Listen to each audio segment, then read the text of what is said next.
And I'm delighted to welcome you here today to Luscombe Motors here in Leeds.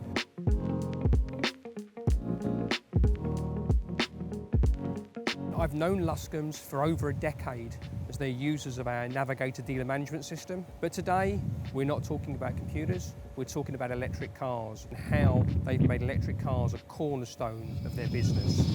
Founded in 2011, Luscombes originally started as a Suzuki and Mitsubishi dealership, but they've migrated the Mitsubishi 4 years ago to become an MG dealership, which has moved them into retailing electric cars and make that a real profit centre. So today, I'm here to speak to Sam Luscombe about how they've managed to achieve that. Thanks for taking the time out to have a chat with us about retailing electric cars. No problem. First of all, can I ask about your journey in deciding to specialise more in electric vehicles, particularly taking on the MG brand? How you got to that decision? Yeah, so I mean, we had Mitsubishi from 2013, and obviously that was the first real understanding of plug-in hybrids. But it wasn't until 2020 that we took on MG. And I'll be honest with you, for the first 6 months of having MG, it was still very petrol focused, and it became sort of a commercial decision in Q4 2020 to start really focusing on the electric cars, just given the commercial opportunity. As time went by, and obviously as the regulations have forced more manufacturers to think about more electric vehicles, it's quite a simple way in, really. The size of the market is huge. The amount of people who are currently specialising in it is very slim. Even within MG dealers, there are the vast majority of MG dealers who have got a lot of electric cars to sell, who still focus primarily on ICE vehicles. So it was a simple business decision to look at where is the opportunity, where will the opportunity be for new and used car retailing in 5, 10, 15 years. And it was a case of, well, why would we not get ahead of the curve a little bit? So basically you're just taking the opportunity to deliver product to a bit of the market where other dealers perhaps aren't, and you've got more space to move into. Yeah, I mean, there's two parts to it really. One was that there was a lot of people in the space in 2020 selling electric cars, but nobody was doing it affordably. There were no affordable electric cars. Mm-hmm. And MG came along and was sort of like, well, we are going to be the affordable EV brand. And that sort of sits with our demographic and our current brands that we've got. So it seemed to make a lot of sense. And also at that point, we just got into starting to get involved in fleet. And obviously with the tax savings and the benefit in kind, there was a big opportunity there within the fleet market for electric cars. And as that's developed, we've also grown massively with it. Okay, cool. In terms of moving into retailing electric vehicles at all, particularly new though, what sort of changes did you have to do in the dealership in terms of physical changes? Did you have to what did you have to do? Chargers, presumably? The obvious one is the charging infrastructure. We were fortunate in there that we already had some because of the plug-in hybrid Mitsubishi days where you'd still need to be able to charge those cars. Obviously there was a little bit of infrastructure change because they were on a different plug type 1, and obviously the majority of cars now are on type 2. Mm-hmm. And that's just grown organically as we've brought in more and more. So we have had to make some infrastructure changes in terms of the feed from the grid. And a lot of people say, well, to retail EVs, do you need a rapid charger? And we have deemed that to be an unnecessary expense, because the reality of the situation is that you only really need a rapid charger through poor planning. Mm-hmm. We've got, we're retailing hundreds, if not several hundred EVs a month from this site, and we've got 9 or 10 now type 2 chargers, which is absolutely needed. And if there are the ever occasional mistake, we run down the road and there's a rapid charger for somebody if we've forgotten. So yes, the infrastructure is they're not overly cheap, but they're not expensive, these type 2 chargers. And the only thing we've needed to do is to specialise in a battery ramp and level 4 technicians who are EV trained. Again, that's something that I would imagine that every franchise dealer will need to do at some point. We just did it earlier because that was where the need was. Yeah, absolutely. In terms of the selling, looking at the sales, your sales execs, your sales teams, did you have to do much retraining in order to enable them to sell EV or help customers to buy an EV? Yeah, that was one of the challenges, because actually selling an EV is almost a bit like starting again from day one. Because if you imagine, for people who've sold cars all their life, there's always an assumed knowledge. Everyone who ever buys an ICE car knows about how an ICE car works. They don't need to know how the engine works itself, but they know how it works. When you're going to buy an EV, your starting point is zero knowledge, typically. And a lot of people go online and utilise third-party publications to get that knowledge, but typically the dealer knowledge was quite poor. People would go and do their online research, come into the dealership and find that, oh, I know more than the salesman knows, because all the salesman typically had was the manufacturer's information, which is fine. It helps to sell the features and benefits of that car, but there's more to buying an EV than just the car. There's the whole, it's a slight lifestyle change because you're thinking about things slightly differently. There's a whole ecosystem. You're thinking about your home charger, your home electricity tariff. You're thinking about how you're going to charge it out on the public roads. You're going to think about, do I need a cable? All these sort of things. And so that was really important for our sales team to understand the pitfalls and the challenges and everything that a customer would go through in deciding to buy an EV. So we actually went a bit down an unconventional route and to an extent sort of binned off the manufacturer's training materials and said, right, well, who's the best people to learn about these cars from? Well, it's people who've already got them. The people who've been the early adopters, have had the bits of trial and error, have learned what works, what doesn't work, have learned which charging stations are good and which ones aren't, have been the, for want of a better word, the crash test dummy, if you like. And the forums were a great place for that because prospective customers would go on there and ask existing owners for an unbiased, impartial opinion about is this electric car any good? So our salespeople were in there getting all this information from customers, presumably picking prospects up as well. Picking a few, yeah. That ended up being a really nice sort of side effect. The point was, right, go in there and understand what these customers, so that when you speak to somebody, you know it from a customer's standpoint of, I've had one of these cars and here's what the customers say about it. And then suddenly you build a huge amount of trust with your customer base who come in and say, oh, well, you've not just tried to sell it to me, you've actually educated me. And that's the first step. Yeah, I mean, I know as an electric car user, I've been driving them now for, 8 years now, that most of the people that are asking about electric cars, they're not asking about particular brands or is this car better than that. Before they even start, they're asking, can I live with an electric car? Can I go on holiday with the kids with an electric car? Can I, will electric cars suit me? There's a whole bank of questions that need to be asked long before you get into the features and benefits of a specific car. How big is the battery? All right, what does that mean? How far can it go? And if I'm driving on certain types of roads of certain, all right, okay, well, can I charge it? Can I charge it overnight for a cheaper tariff? There's all these sort of questions that just didn't exist for ICE buyers. No, exactly. Do you find when a customer comes into the showroom, is the buying cycle longer, shorter? Does it take them longer to make a decision to buy an EV than perhaps buying a petrol or diesel car? Yes, and certainly a couple of years ago, it was definitely a lot longer and more protracted because there's the investigation stage where you're like, right, well, hang on, is this fuel type even right for me? So it's like you've got an additional stage in the buying journey. If you came to buy another ICE car, right, is it the right size? Is it the right engine? Has it got enough space and what are the features? Whereas when you're talking about an electric car, there's an entire thing before, precursor to all of that is, well, does it go far enough? Does it fit my needs? Is it sort of, is it going to fit my lifestyle? So that did naturally draw that out a bit longer. What we tried to do is to understand that not every lead that came into the dealership was going to be buying today.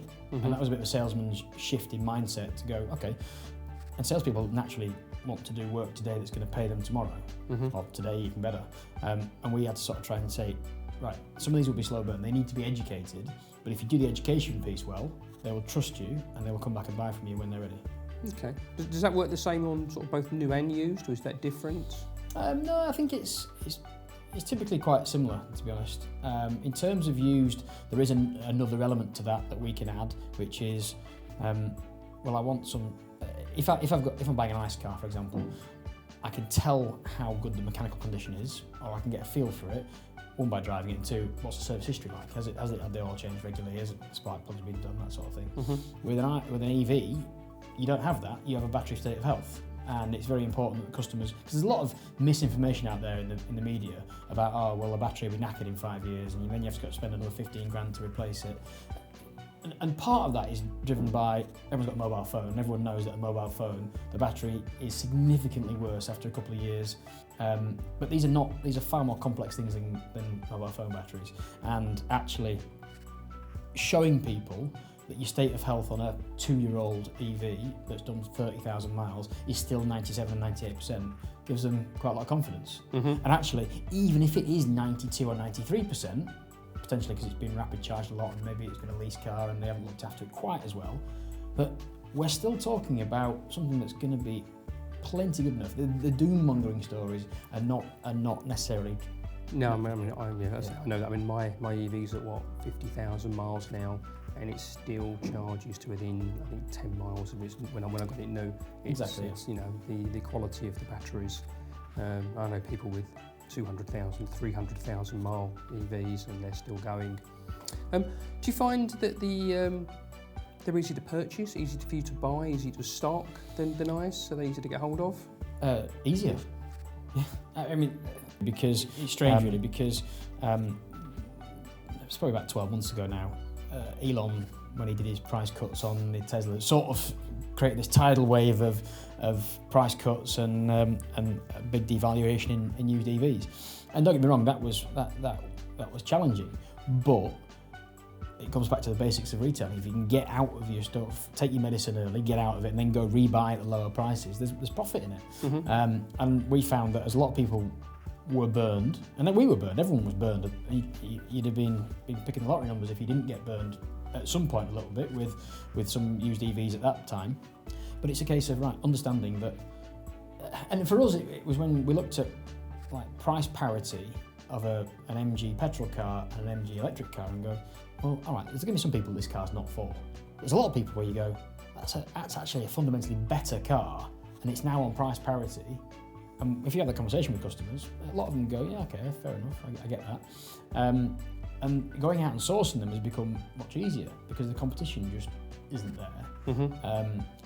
The residuals have dropped dramatically, so the guides in auction, the guide prices have come down, and you just look at them now. And I mean, we've started stocking Tesla over the last 12 months.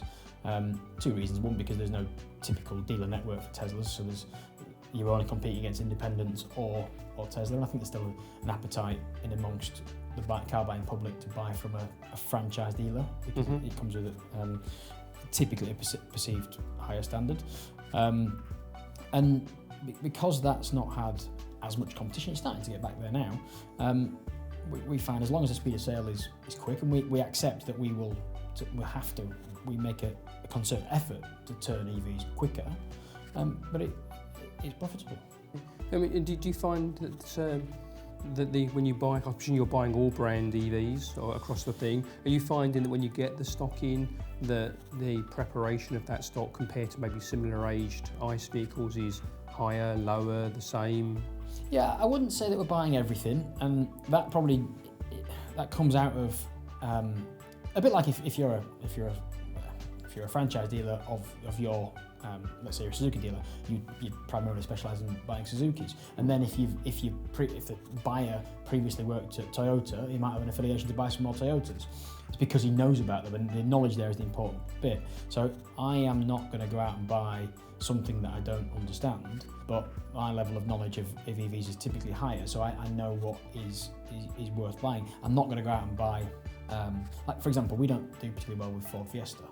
It's a very high volume car. There's lots of places you can go buy them. There's a big motoring world down the road who probably have 25 of them on site, and we've only got one. It's a commodity model, isn't it? Correct. So where I'm looking at a Leaf, for example, and there's 5,000 Leafs all around, I'm maybe not going to buy that. I might buy something a little bit different. But in terms of the prep of them, it's actually a lot easier. And again, I am typically keeping to within manufacturer warranty cars at this stage until I get a slightly higher level of confidence.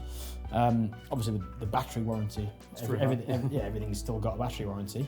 But in terms of the prep costs, it's negligible. In fact, there's the only cost really we've encountered in the EVs that we've done so far has been consumables, brakes, tyres, the odd suspension arm, but cosmetic. Cosmetic, yeah. I mean, that's a car. Yeah, exactly, yeah. exactly. Do they sell? Did you notice a difference in how quickly they sell compared to petrol, diesel? Yeah, I mean, I think that's probably a little bit due to our focus, but I see lots of stats from Auto Trader that EVs are now selling quicker than ICE counterparts. Now, part of that maybe because there is an assumed sort of nervousness around them. Like we are the same. We put a lot of focus into making sure the EV shift quickly, because especially in a depreciating market, which they still are, if you can turn it quickly, you can buy another one cheaper than you just bought that one. So you might as well make a smaller profit and turn it, and have another one that's at a lower price than be exposed to that risk of sitting on that one for a perceived higher profit. So they are selling quickly. There was a time where we were selling some Tesla models within days of them arriving on the. Well, I know you bought a Tesla off me, and I think you sold it in just under a week. Yeah, because I hadn't even posted the V5 to you at the time. Exactly. Yeah. No, there was. I mean, those days. They were the sort of the really, really good days. Things are still good, but I mean, there was a time before the summer where we were selling them really quickly. But we were also not being greedy. We were testing the market. We were trying to see if there was a market, if there was a demand for it. And because actually the sourcing is a lot easier, I'm not going to sell, for example, a Suzuki Jimny for us is a very desirable car, but they're very few and far between. It's a rare thing. So I'm not going to give one of those away. I'm not going to work for a small margin on one of those. However, EVs are plentiful at the moment and there's not a lot of competition, so I can sell something, make a reasonable margin and go replace it straight away, which is the benefit to keeping a good stock turn. Yeah, so keeping the stock turn means that the profitability adds up because you're selling more out of one space effectively. And it reduces the exposure to devaluation risk. Indeed. So overall, are you finding that selling electric is as profitable as selling petrol and diesel, or more profitable, less? Well, it's certainly a profit centre on our business that we'd miss it if it wasn't there, put it that way, and I can only see it growing. We've had a good year with electric cars. And that's not without its challenges, obviously, and that's not without a couple of years of real sort of understanding. And I wouldn't recommend anybody go out there and just say, right, I'm going to stick 25% of my forecourt will be EVs, unless you understand the market and understand what sells. It's not right, I'm now going to be an EV retailer. And I think that's possibly what people are scared of. But the work has to go in first, and if the work, like with anything in life, you put the work in, and there are rewards there to be had. Yeah, I mean, I think you know, at the moment, if you're not selling EVs, with the new car market hitting 20%, possibly 22% this year, in 3 years' time, that's going to be the make of the used market. And obviously, sourcing is always a challenge. Everyone always says sourcing used cars is one of the hardest things, one of the hardest parts of the job. If you're narrowing that market by 20%, it's going to get easier. Exactly, yeah. So finally, then, I guess, if you've got a used dealer or an independent dealer, maybe a franchise dealer, I guess, who is not really doing much in the electric car space today, what advice would you give them today in terms of how they might sort of start, what the best route into them actually getting used to selling electric cars and working out where the good spots are? The amount of car dealers I've spoken to who sort of, I wouldn't even drive one. It doesn't fit me. Well, all right, well, before you can sell to customers, you've got to at least understand it yourself. So use one, drive one for a bit and see. Understand that there are challenges. Understand that there are some people it's just absolutely not going to be right for at this stage. But then understand the benefits of the people who it is right for. Because actually, my experience is that I live 11 miles away from the dealership. I would rather drive an EV home because it's driving through town, and I'm on stop-start traffic. I don't get any driving sensation. I don't. It's not like I'm on country roads. I'm not missing the wind in my hair or whatever. It's just a functional drive, which is what most people do. And an EV is fundamentally better to drive for that sort of driving than an ICE car. So you've got to understand the car first, the pitfalls, the potential upsides, and you've got to. I'm not saying you have to be an EV geek. I'm not saying you have to sort of decide that this is now your lifestyle, but you have to have an understanding that this is where the market is going, and you have to really understand that it's a different proposition, it's a different way of selling, and what works for ICE might not necessarily work for EV. But whether you like it or not, legislation dictates that we're all going to have to do it. I'm not doing this from a particular fundamental place of being an EV evangelist or anything like that. It's simply business. It's a good way of making money. Exactly, yeah. Okay, that's brilliant. Thanks very much, Sam. No problem. So it's been great to speak to Sam today and hear about how Luscombes have made that move to electric cars and how they've made electric cars, both new and used, a real profit centre for their dealership. It's been great to learn about how they do that, where they're picking the cars and their method of retailing and how they've got there and become profitable at selling used electric vehicles or even new electric vehicles in the future.